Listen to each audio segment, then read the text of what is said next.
What's up, motherfuckers? Welcome to this week's episode of Video Ferox, where tonight I'm letting the idiots drive the ship. Ashley, her pick for the week is Laserblast. So prepare to get blasted, motherfuckers. And let's roll the trailer.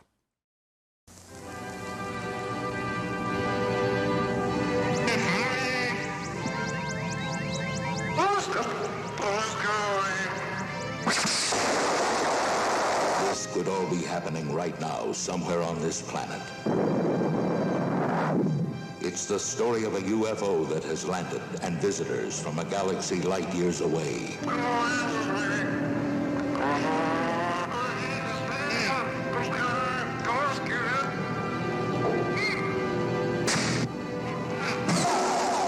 It's an adventure unlike anything on this planet.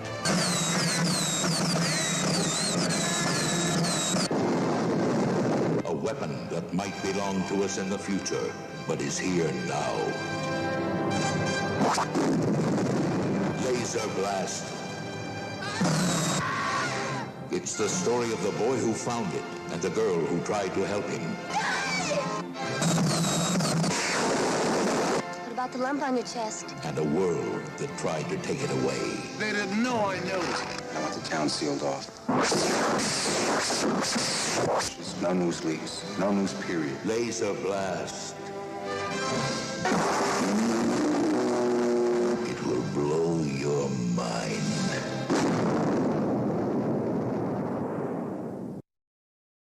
Who's ready for some football? That was the trailer for Laserblast from Charlie Band. When you can't afford Roger Corman, call Charlie Band. About the Blu-ray. I mean, if I don't like a movie, I will tell you, I will not go 1,000 miles from this thing. But I got the Blu-ray, and it comes with a little plastic alien figurine. I didn't like this movie. I got 20 minutes into it, and I had to tap out and put on the Mystery Science Theater 3000 version. And even that was kind of a relentless slog to get through. It was... And here's the weird thing. I don't know why I didn't like it. When I go and look at some of the video nasties that we did, like Invasion of the Blood Farmers, which is an absolutely fucking terrible movie, but I liked that movie. And this one, comparable quality, it's, more or less the same budget, the same film style mentality.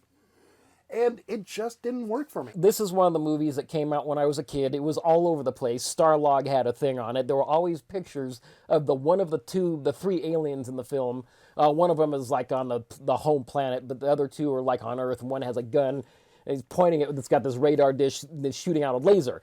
And when I was a kid, that was like, oh, cool, lasers and monsters and stuff. Well, you have to remember the cultural zeitgeist at the time. This came out in 76 or 77.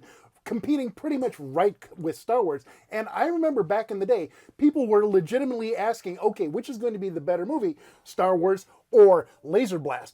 Obviously, 40 years on, we know the answer. But for the moment, there was this little brief period in time where it was actually contending for Star Wars. Movies like this were all over the place. It was common. I mean, the stop motion, the cheapness of the look of the thing. Even though it was shot on 35 millimeter, I believe they shot the FX stuff on either 16 or maybe it was 35, but a couple of gens down, it looked really bad. It looked like really cheap rear projection of the time, and they hadn't mastered making things sync up well. So it looks cheap.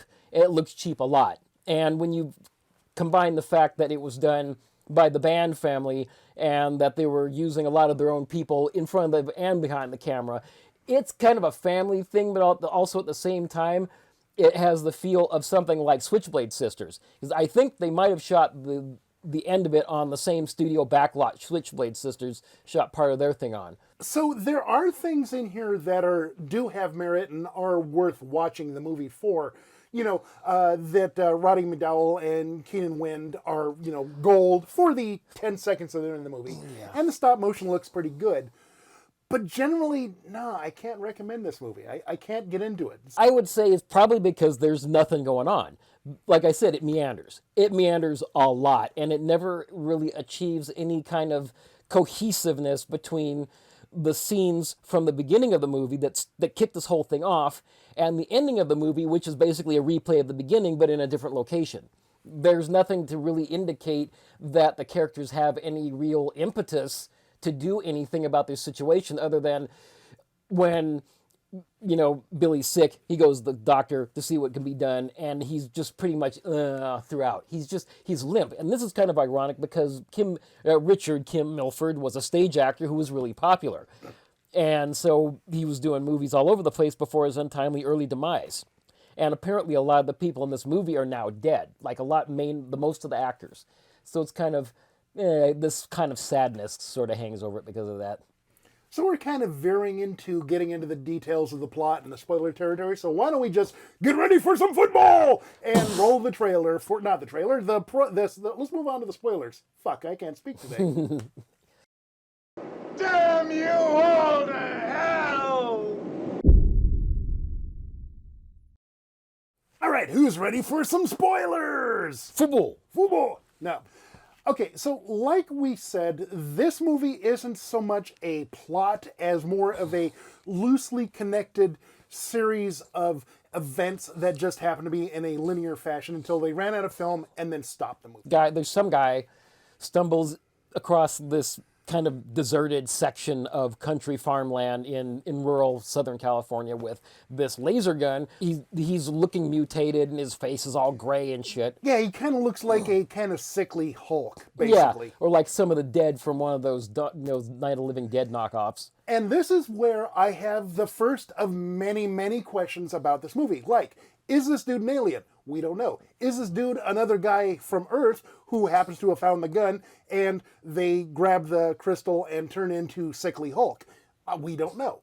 What's going on here? What are the aliens? Are they jailers? Are they bounty hunters? Are they stone cold killers? Well, apparently they're not killers because they come back at the end of the movie to undo the damage done by anybody that possesses the laser. And that's right back to are they incompetent aliens? Because they shoot the dude and then leave this weapon of mass destruction and the triggering key with it. And they just fuck right off. Have to come back halfway through the movie because their boss calls them and says, hey man, you left the fucking gun, and they turn right around and come back to Earth. Basically they're chased off by a little two-seater plane that just happens to be flying over because it's open country. So let's assume for a second that sickly Hulk is in fact an Earthling. That means they fucked up 3 times because they fucked up before the movie and this dude found it. Then they zapped him and left the gun behind and fucked right off. And then at the end of the movie, they shoot Billy and then fuck right off and leave the gun behind a 3rd time. And you never get any idea what these aliens are about, but the one thing I did like is they all sound different. They all have different vocabularies. One of them speaks and it's kind of meh. Another one goes kind of, and then the third one is like slowed down English. Yeah, kind of broken English, like, so it strikes me like they're different ethnicities or races, even though they're all lizard beings. It's kind of like their scenes are kind of like the Star Wars Holiday Special, the first half hour, where you have Wookiees wandering around and speaking in Wookiee, and you have no idea what the fuck's going on. So you kind of get from the context when the alien boss calls them that they're on the shit list, but you don't really get anything beyond turn around and go get the fucking gun, you morons. And so they disintegrate him, and they leave the gun behind because this plane flies overhead, and they take off in this spaceship. And Kim Milford, Richard Kim Milford, who's gone by Kim Milford for his entire career, plays Billy, this country kid who lives with his divorced or widowed mother. It's never said. She looks like Barbie with dark hair. She's got this impossibly thin waist. She's going off to Acapulco with her friends because she always goes to Acapulco when the occasion, presents itself. So basically, she's kind of feels like disconnected from her son. It's like, well, why don't you come with? Yeah, no. And so he basically has nothing to do, so he goes to visit his girlfriend and gets rebuffed by her grandfather, who she lives with. Played by Keenan Wynn. Who kind of reminds me of the Major from the old soap TV show. Was kind of a little senile. So Kim goes, and he takes off into the countryside, and gets accosted by these cops. I think they might have actually gotten him before he got to the house, but there's these two cops. Now, okay, when I say this, don't assume that everybody else is terrible and these guys are great thespians. No, they're just slightly better than everybody else. I think that the two redneck cops are, in fact, probably the most entertaining part of the movie for me. Their constant, the big one smoking weed, and it's like, hey, you're gonna get us thrown off the force, and he takes his little tiny itty bitty toke, and then like freaks out like he's smoking reefer madness. This is a point where Milford's character has been infected by this pendant that's on a big metal circlet. It looks like a squashed purple glass hand grenade.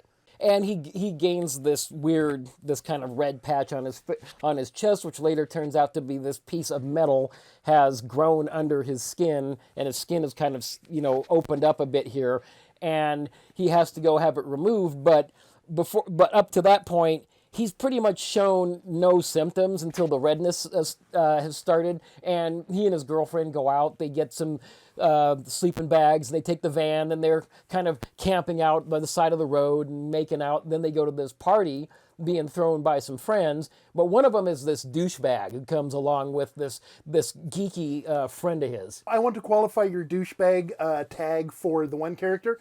Everybody in this movie is fucking douchebags. The hero, the mother, the girlfriend. The only two sympathetic or reasonably not douchebag characters are both the Major, Keenan Wynn, and the Doctor, Roddy McDowall. And everybody else I fucking hate, which I think is another reason why this movie's not really jibing with me. Out of all the characters that are basically these nondescript California blondes with fair hair, there's this one curly, chestnut brown-haired, big-breasted, open-faced young woman who's actually interesting to look at, and she gets pushed into the pool not once but twice by two different guys, and she's just there just for the fun value. They use her chest like twice. I mean, she comes back in a later scene after everybody's being questioned by the cops because there's shit going on in this town, and she's got on this black t-shirt that says Tease shirt, and she's walking in like mules or something like that, and it was like, oh, there she goes, I'm never going to see her again. She was the most interesting thing in this entire movie. But okay, so this pool party has basically devolved to the point where this douchey guy, this cowboy who has like a 55 Chevy Bel Air, and his pal played by Eddie Deason, who had a decent career after this and is still acting today. I desperately wish that they had replaced the lead that we have in the movie with Eddie Deason. If you would swap those two, I think it would have been at least a palatable movie, if not necessarily a good movie. Well, these two guys are basically trying to have their way with Billy's girlfriend, and down in this basement playroom. Yeah, and he gets down there and starts getting into it with these guys, and Eddie keeps jumping on him with this smile on his face. It looks like he's on drugs. I mean, he's batting away at him and stuff, and I mean, he just spazzes out and everything. And they kick his ass. They kick Billy's ass and leave him there. And his girlfriend is kind of like, I'm sorry, shouldn't, blah, blah, blah. It's like, what are you apologizing for? These guys are trying to rape you in the house owned by your somewhat depressed Italian friend whose birthday everybody's kind of ignoring, despite the fact that she has a pool, which is the only reason all these people are here. So they're not here for this girl who's having a birthday, who's this kind of dumpy Italian girl. They're here because of her pool. And she knows it, and she kind of is like, they're only here because of the pool. As she's shoveling more cake into her face. Into her gob. It's like, well, you're not going to get slim and be the kind of Southern California girl like these chicks who are guy magnets if you keep shoving your, cake into your face. So going back to the rape scene now, okay, God, we've seen so much rape in the video nasties and throughout. Well, okay, we haven't done much in video Ferox, but up to this point, we've seen a ton of rape, and we've seen a ton of rape where it's not has any impact on the story. Okay, not every movie is going to be Miss 45. But the fact that they completely blow it off with a no big deal and is completely forgotten about the very next scene, and the very next scene is them like walking out the front door. It's like, don't do it or do something with it. Just don't let it lie there for titillation. They didn't get far enough to get to first base, but they were trying pretty hard. And these guys get their comeuppance later because they're just so distractingly stupid. After the party, that night, everybody's going home, and these guys are going towards one of their cars. I mean, this douchebag has at least one car. And so as Billy is mutating more and more, and he's getting darker, like green, and his teeth are pointed and shit because of the infection, this addiction to, this fentanyl ray gun, he blows up the guy's car. And Eddie Deason, Deason's character sees the beam, and he references it later. Yeah, he says it's lightning or something like that. Yeah, after the explosion, the cops call everybody in to talk about what happened, and here's where the first of 3 connections to Star Wars happens. Eddie says, it wasn't lightning, it was this beam that came out of the sky and blew it up, and the lead, the fat cop says, you've seen Star Wars one too many times. Now this is ironic because Kim Milford that same year appeared in Corvette Summer, starring Mark Hamill. Then, of course, later on in the movie, when Billy's running around with the laser gun and freaking out, and he's escaping, and he's in the hippie van, and he's driving along, and they see a sign that says Star Wars, and it's not even it's for a drive-in. It's coming soon. And they just blow it up and blammo. And there's your Laser Blast, something hit us connection right there. If anybody's seen Laser Blast and then saw The Empire Strikes Back, and they take those two things, it might be a deliberate pun for people who've seen Laser Blast. There's also a 4th connection that you might have not picked up on, and I'm pretty sure you guys haven't picked up on. If you go and watch the trailer, the original pre-release Star Wars trailer, which is actually a really terrible trailer, does a terrible job selling the movie. Yeah, I know. If you go and watch that, and then you watch the Laser Blast trailer, it is clear that Charlie Band is completely aping the preview trailer for Star Wars, because it's the same tone, same cadence, also pretty much the same dialogue, just transplanted for Laser Blast, not Star Wars. Nice. So I said Keenan Wynn is the MVP of the movie, more or less. He shares MVP title with Roddy McDowall, the Doctor, who has this brief scene, he's like in 2 or 3 scenes, where Billy, he's being infected by this monster gun, and the girlfriend says, hey man, you really ought to get that divot on your chest taken a look at. So they go to the doctor, and it's this short scene where Roddy is he's actually acting. He is definitely very much okay, this movie is shit, but I'm going to bring my A game. He basically looks at this as, I need to get a second opinion on this from a professional who has more machinery to look at this. So he basically gives Billy a local and puts him under a bit so that he can extract, there's this metallic thing in Billy's chest. It's right here. His skin is opened up, and so Roddy goes in with some big tweezers and pulls out this piece of metal. And clearly this is some indication that the transformation isn't only on the surface. It's possible that maybe everything is going to be subdermal at some point. There's going to be some kind of, side effect of using this thing. Possibly he's going to turn into a metal being. Who knows? They really don't go anywhere with this, because when Roddy goes to take this sample, he's going to go take it to somebody. And he's going along the road at night after he's let Billy go. And Billy basically shows up on a hilltop, he shows up in his path, and he has the gun, and he fires on the doctor's car. So was that an instance of Billy just being psychotic and just on a murderous rampage, or was that the gun commanding him to, hey, this doctor is a threat, go kill the doctor? We don't know. Again, another unanswered question from the script. Why does this event happen? We don't know. There's something about the gun that also mystifies me. It does 2 different things. It disintegrates people, or at least it knocks them back and dead. But then it blows up inanimate objects. They could be metal, they could be wood, whatever. I mean, blows them up like a newspaper stand and a mailbox. I mean, literally just, they explode. People don't explode, they disappear.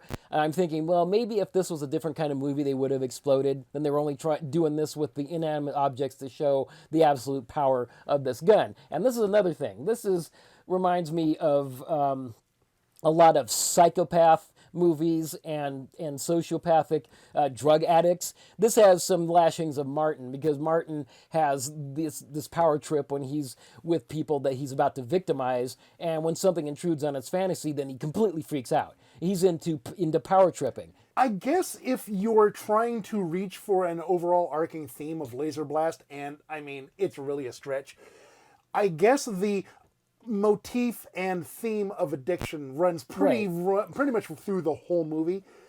It doesn't really execute it very well. It was what stood out to me more than anything else, because this guy reminds me of all the fent heads and junkies and crack fiends down on Third. I mean, even the way he arches around, stooped over when he's in his mutated form and blasting shit. That's how these people walk or run downtown. They're always hunched over or stooped in a doorway. That reminded me of this, 35 years in advance. He starts really getting into his power, and just basically Kim Milford is like a very physical actor. He was doing all of this stuff, all of this arching his back and jumping and spinning around and doing all this stuff, bringing as much of a game to it as he could.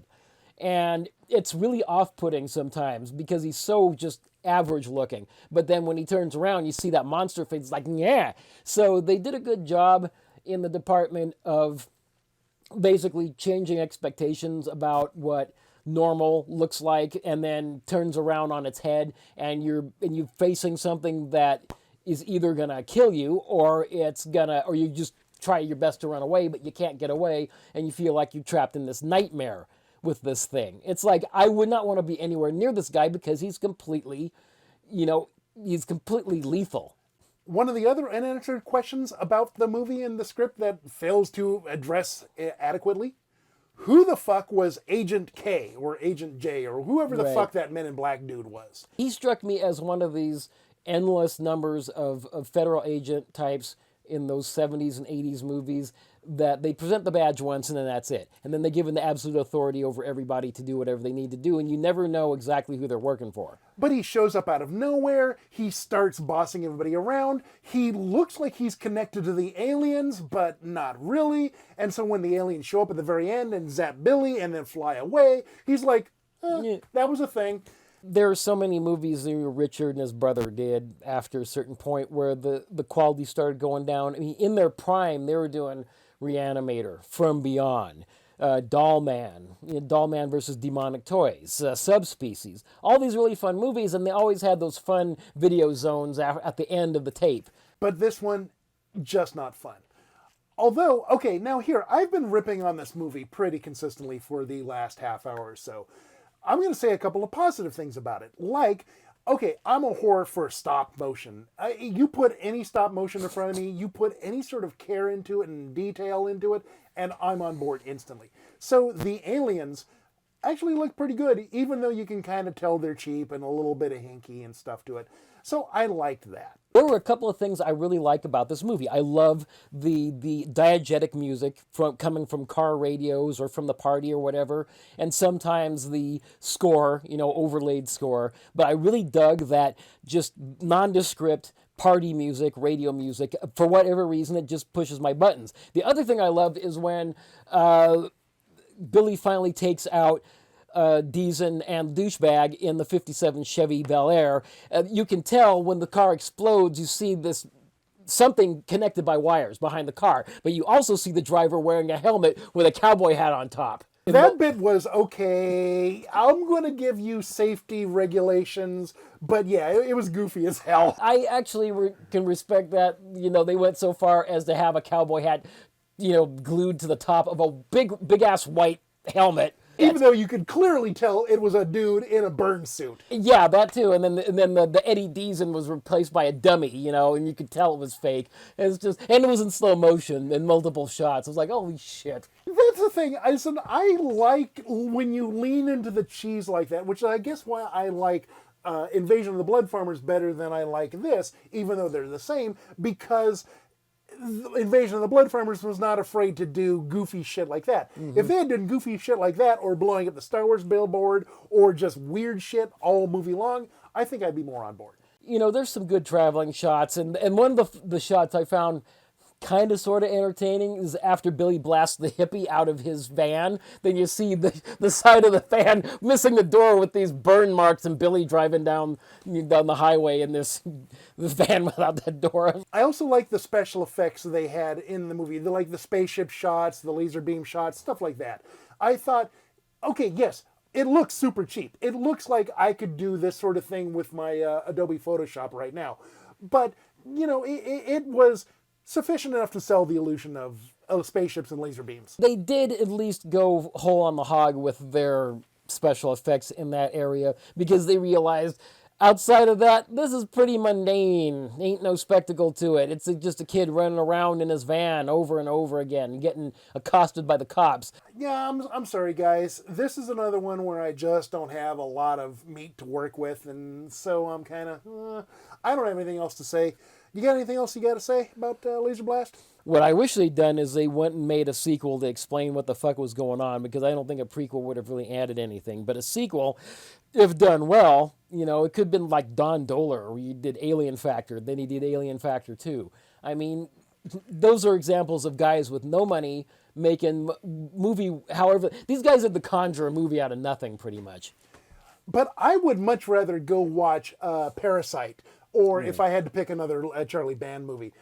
Parasite, absolutely, over this thing, 10 times out of 10. You got to start somewhere, I suppose. I think wasn't this his first directing job? It was really early days. I think Headless Eyes, or the one with Richard Burton, was his first one, but I think this is like second or third. I think he was basically just trying to find his stride, and it just took a few years to get there. All right. It happens to everybody. All right, let's go get ready for some football. Trancers! Ah, hello there. Give the demonstration of my new invention, the goodies machine. The machine turns out delicious hot doggies one after the other. And thirst-quenching sodas also. Gives popcorn of the most tasty kind, plain unbuttered. Candy too, crunchy and dandy. Steaming hot coffee and ice cream too. These goodies are at a snack bar just waiting for you.